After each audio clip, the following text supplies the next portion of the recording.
Well,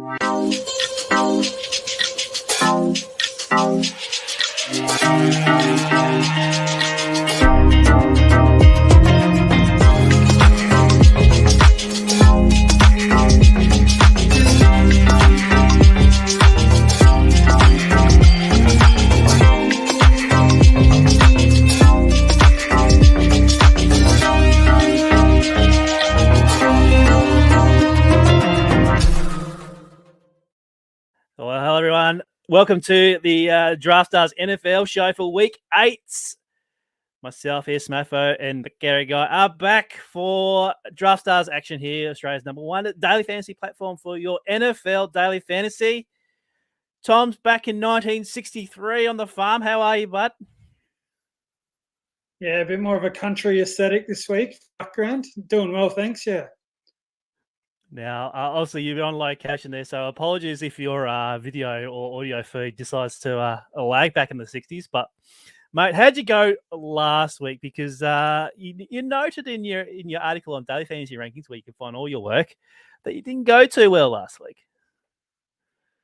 No, my write-up was terrible. I think, I don't know, about 80% of the plays bombed, and maybe 2 of them were just passable. So, pretty good indicator how my lineups went as well. Oh, well, let's have a look at last week, week 7. Texcoin, number 2 for the year. This is his second slate win here on Draftstars. He picked up the $3,915 first prize in another classic build, mate. It's a classic double with the bringback. So he had Matthew Stafford as your quarterback with Robert Woods and Cooper Kupp, and then brought it back with Caliph Raymond for the Lions, and then Jamar Chase was the one that you needed last week. Yeah, that's at least 2, 3 wins for Texcoin so far. So obviously sticking with what's working with the double stacks and the bring back. Raymond he's been pretty useful a few times this year, which I guess is just a symptom of the Lions not having many people to throw the ball. And Jamar Chase, Cooper Kupp, that's been a stack that's not really stacked, but that's been a combination that's worked out a few times already. Yeah, Chase, what was it? Over 200 yards receiving last week. So, yeah, you needed him last week. Let's have a look who the most popular players were. And obviously, we did forecast that Derrick Henry at 16,670 would be popular. He certainly was. Didn't really get there in the end at 16.4, but obviously Cooper Kupp there, the number 1 daily fantasy leaderboard player there at 40.6. Didn't look too bad for the chalky plays last week. No, it wasn't too bad at all. Tyreek Hill was the one that did nothing, but the Chiefs just had an absolute mare. Derrick Henry was actually very unlucky not to get a lot more points. He was on about 12 points at quarter time, had a couple of goal line chances after that, and then the Chiefs just couldn't make a game. So game sort of petered out in the second half. Obviously, I think that as the season goes on, the chalk is getting pretty sharp most weeks. Yeah, it looks pretty sharp. A lot of tour teams last week, 6%. I remember getting up early on Monday morning, seeing a fair few lineups having tour in it, and thinking, okay, that's one out of the box. But then obviously the Matthew Stafford train came through late and brought out those guys up towards the leaderboard. So, Tex, mate, 2 for you. Lampy nearly there, and Broady's obviously there as well. So, 1 for the big players this week, and obviously not for yourself, mate. Hopefully you can jag yourself back towards the top of the leaderboard. Now let's get on to week 8 action. Now with NBA back on now, Draftstars have knocked back the prize pools this week. So here's the banner. We've got to give them a shout out to Draftstars. $30,000 this week, $15 entry fee, $2,665 first prize. 4 a.m. start on the Australian Eastern Daylight Savings Time. Obviously, we're going to be happy next week, Tom, because Daylight Savings finishes in the States. So that's a 5 a.m. start next week, but this is the last one at 4. 12 games are on the slate this week. As I bring up the betting board, there is 8 games early and 4 games in the late window. This betting board here, mate, is not fantastic. As I bring it up, only one game over the 50 mark, which is the Colts and the Titans. It was a short line, so that's the game that probably be very popular for stacks there. Couple of games in the low 40s, and we've got a 39.5 for the 49ers and the Bears. So let's have a look at the board here. What games stick out for you for a daily fantasy sense? Yeah, I didn't realize it was this ugly. Even that one game over 50, I wasn't too excited about it myself. Yeah, game stacks. I like the Falcons-Panthers game. There's a few weather concerns this week, and that one's being played in a dome. So, and both teams can move the ball when they're having a good week, and defensively, the Falcons, let a lot of teams turn the game into a shootout. So that's one I do like a fair bit. Other than that, you're probably looking at a lot of kind of one-sided like team stacks rather than game stacks, with a few massive favorites there that should be able to rack up some points. If the Saints can keep in touch with the Buccaneers, that's probably my go-to game this week. And possibly the Chargers and the Patriots as well. Chargers coming off the bye as well. So I'm thinking those two kind of stick out for me out of this rubble that is of this game board. Yeah, revenge narrative for Jameis Winston. That could be interesting. Yes.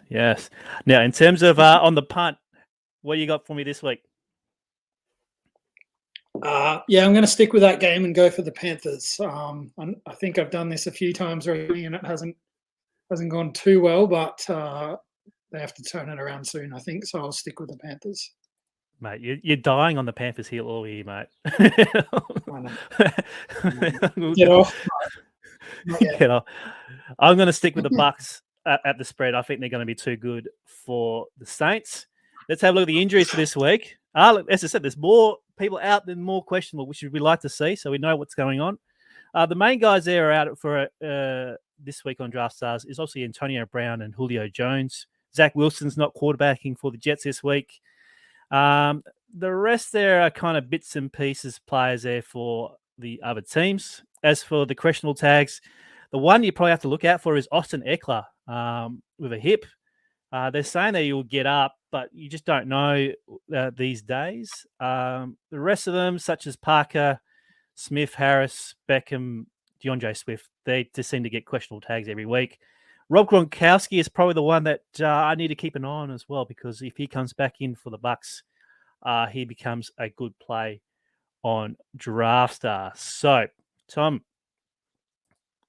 your slate preview, what are you looking for this week? Well, yeah, as we saw, there's no standout games, so I think it's a good week to spread it around a bit.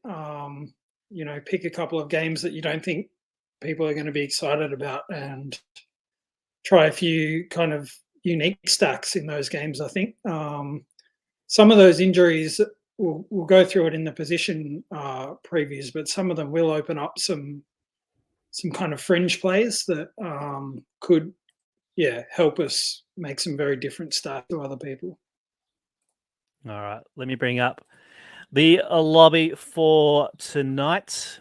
$30,000 contest, 4 a.m. start. Let's go through position by position, and as always, we start here at quarterback. So this week we don't have Aaron Rodgers, we don't have Kyler Murray, we don't have Dak Prescott, we don't have Patrick Mahomes, we don't have Lamar Jackson. All right, they're the guys that you want to be rostering week after week because they score fantasy points. So this leaves Josh Allen there at 16,770 against the Dolphins.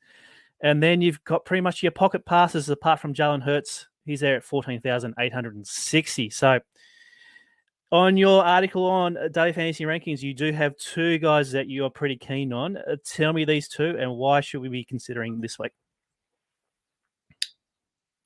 Yeah, so I've written up Herbert and Darnold. Obviously, there's Allen and Stafford, Hurts, even Brady all have big ceilings and are perfectly good plays in and right.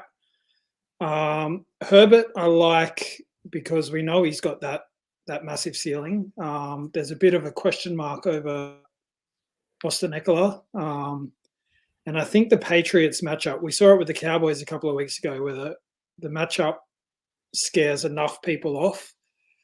But, they're not that good of a team anymore. So I think it's an opportunity to play a cheap, high ceiling play at low ownership. And obviously his stacking partners are pretty cheap as well. So that sets up nicely. And then Sam Darnold, as we've mentioned, little too on the Panthers at the moment. Just have a bit of belief in that setup. I think the form that we saw from him will come back at some point. It's obviously a matchup. As I said, it's in a dome.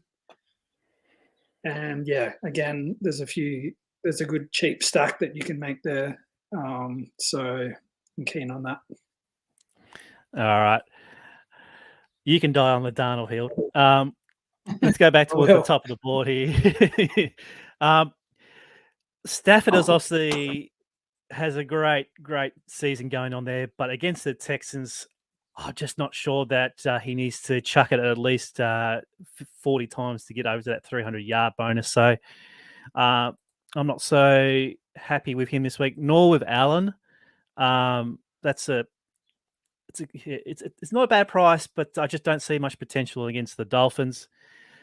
Brady, as I alluded to earlier, I do like this matchup against New Orleans. I know that their secondary for New Orleans are pretty good, but Brady seems to find a way to find someone. He's got the weapons to do so. So he's in contention.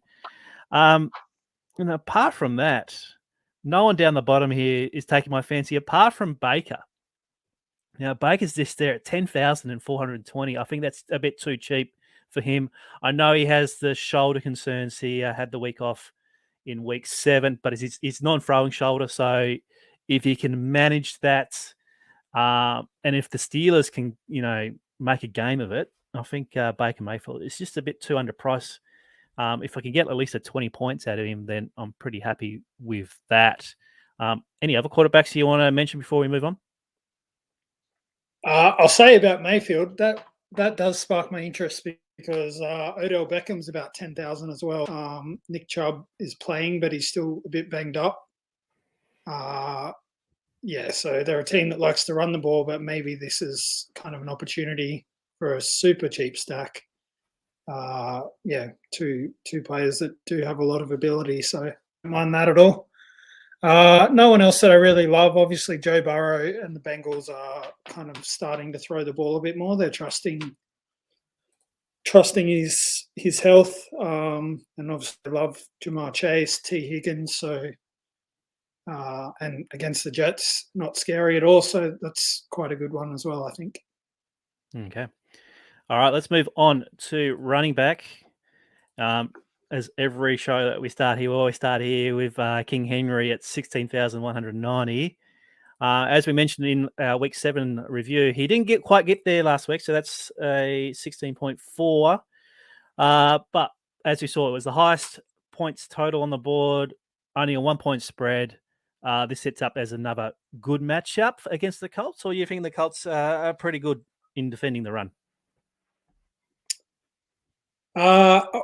I'm not going to pretend that I know specifically how good they are at defend run, but I do know he had kind of a 15, 16-point game against them, or maybe it was that 22-point game actually, but still, that's pretty quiet for him earlier in the season already.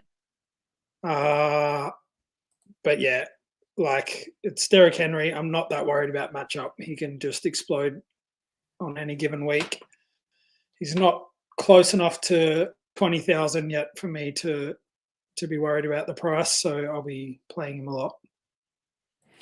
Now, another question I was going to ask you is about Austin Eckler. So he's currently has the questionable tag here at 17,240 up against the Pats. Before he was limited in week, 2 weeks ago? Back-to-back 30-plus games, catching balls, rushing yards, 117 there, 5 catches, 2 rushing TD. So he was doing it all. Is he in consideration considering he has a questionable tag at that price? I don't like the price very much at all. I think with Taylor, Henderson, Mixon, a couple of $1,000 cheaper, all in pretty good matchups. Prefer to go down to that tier if I'm getting away from Henry. All right, fair enough. Now, the one below that is DeAndre Swift, who's becoming a ball-catching machine here. He's been priced up now. Draftstars have finally priced him up. He's 16,620, coming off 8 catches against the Rams last week. He's he's receiving more yards than rushing. So I wouldn't worry about the questionable tag. He seems to be banged up every week and seems to be getting through. Is he a good pivot off Henry? Yeah, he might be. I'm not sure if I can do it myself, but yeah, he's doing it week after week. Probably doesn't have the 40-point ceiling that Henry has, which is one concern. But yeah, if you feel like Henry can be kept quiet this week, then he could be an interesting pivot. All right, just below him is obviously Darrell Henderson, who gets a plum matchup against the Texans at 15,330. Hasn't seemed to be has a smash game yet. This potentially is the one for him. Joe Mixon against the Jets is also another potential, game where he'll receive more work than others. So he's there at 14,700. But the one I want to ask you about, and you've mentioned this in your article on DFR, is the Eagles running back situation, because we don't have Miles Sanders. He's out. So we've got Kenneth Gainwell at 10,720, and then a bit of Boston Scott there at 8,000 as well as the backup. So are these guys in your player pool or a heavy consideration this week? Just in the pool, I'll certainly be going too heavy on them. Partly because it's too hard to know which one gets the bigger role. Obviously, Scott's a bit cheaper. We've seen good stuff from Gainwell this year, but still a rookie. So, he'd have to have his absolute best game so far to smash that price. But yeah, it's a nice matchup, and they're both getting a much bigger role than usual, so they definitely have to be in consideration.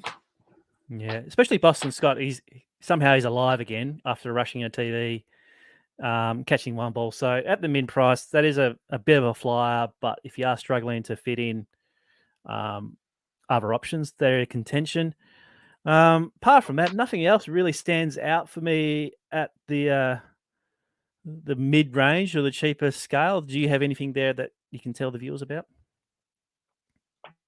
There's a few cheap guys. I might need to get you to scroll down there so I can remember who I'm keen on. I think Zach Moss is, if we think that Josh Allen might be kept a bit quiet by the Miami secondary, you can run against Miami. So Zach Moss has already got it done this season. And Morgan Gordon was another one that I was a little bit interested in. I think he's minimum price. He was in my lineup, the one decent lineup I've had this year. So, he plays for the Broncos. So yeah, very interesting. Excellent. Apologies for the dog barking in the background. Let's move on to the wide receiver. Now, there are some good stackable games. The Chargers one is probably the highlight for me this week. So we got a cheaper Keenan Allen. He's now at 12,980. Mike Williams is there at 14,470.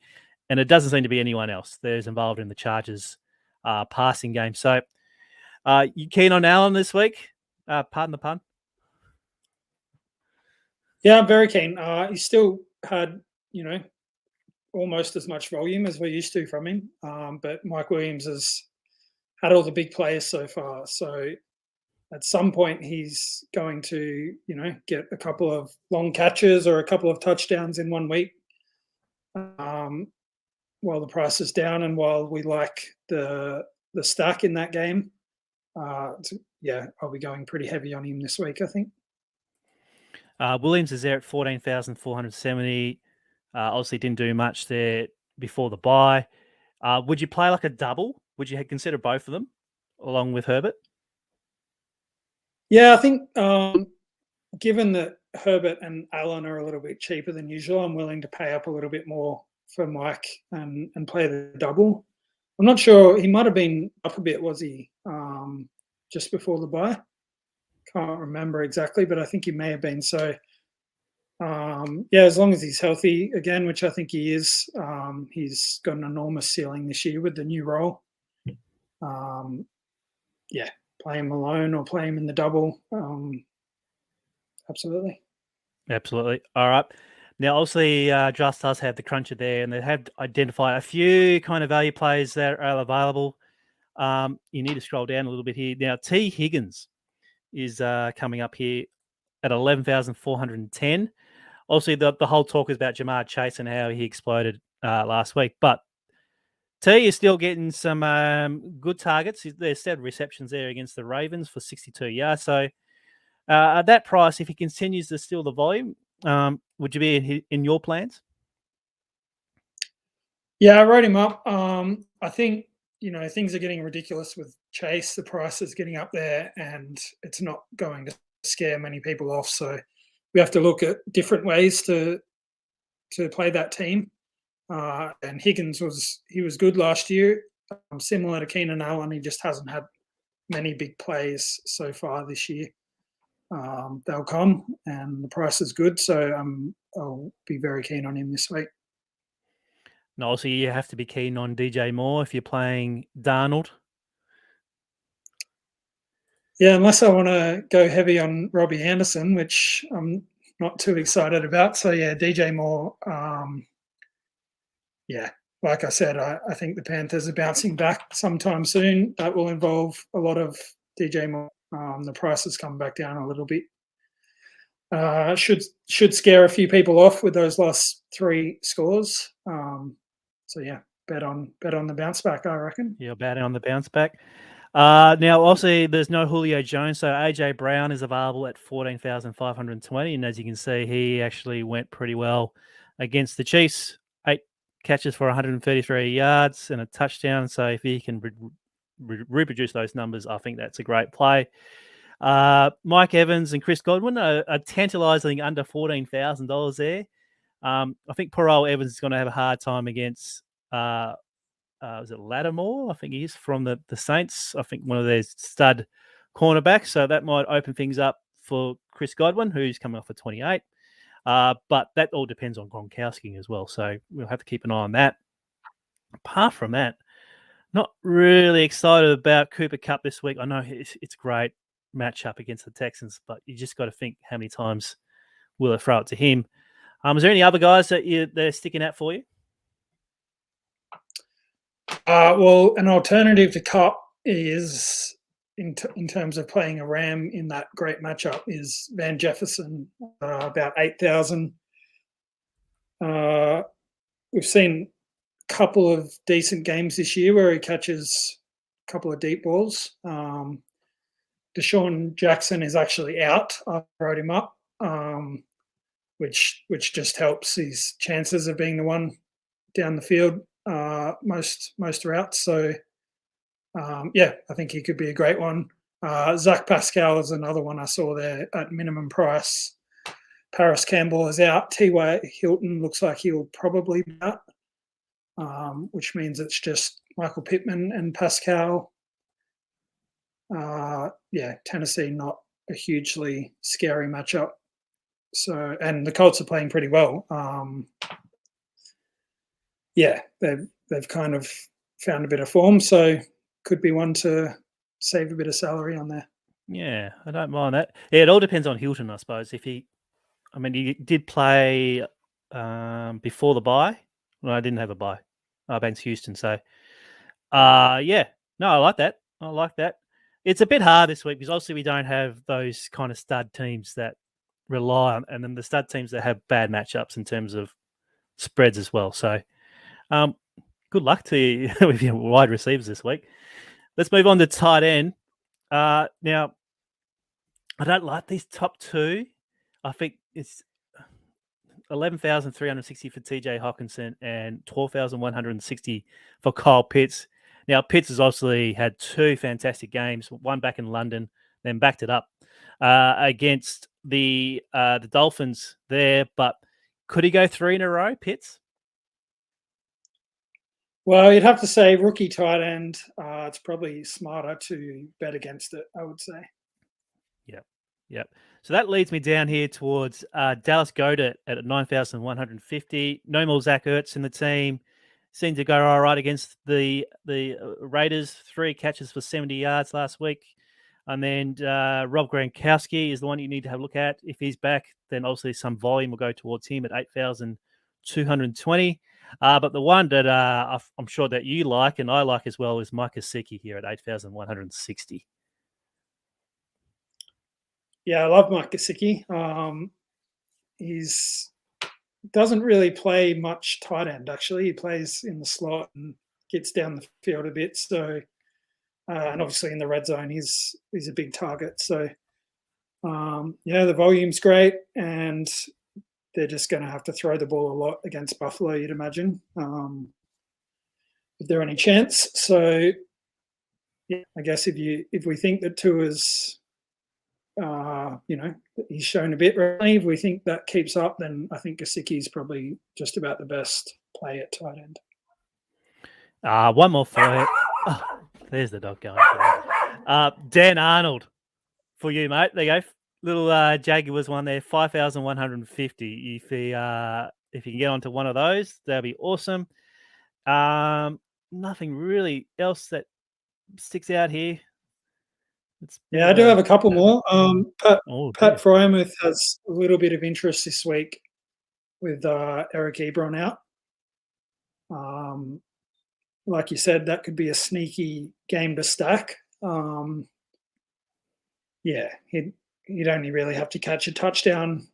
He'll have a bit more volume than usual, so one touchdown should get it done. Yep. And then a really wild one is Tommy Sweeney with Dawson Knox out. Again, just one touchdown would probably get it done. He'll probably catch 2 or 3 balls. Not saying I love them, but just something to consider if you're looking for a 1-2% type play. All right.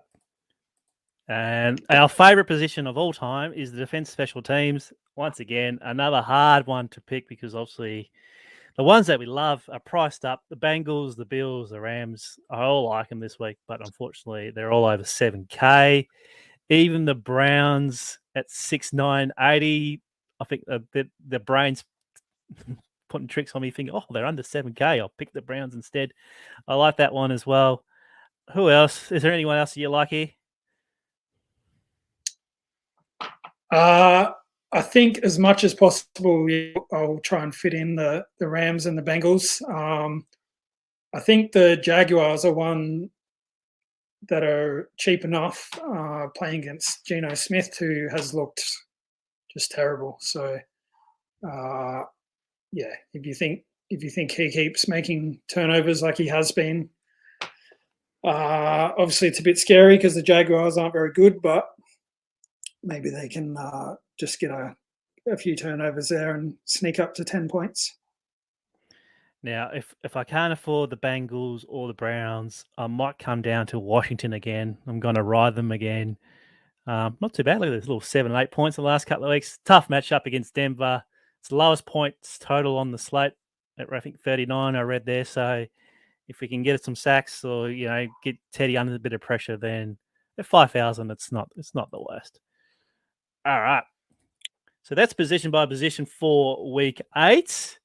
And as we get into the player pool.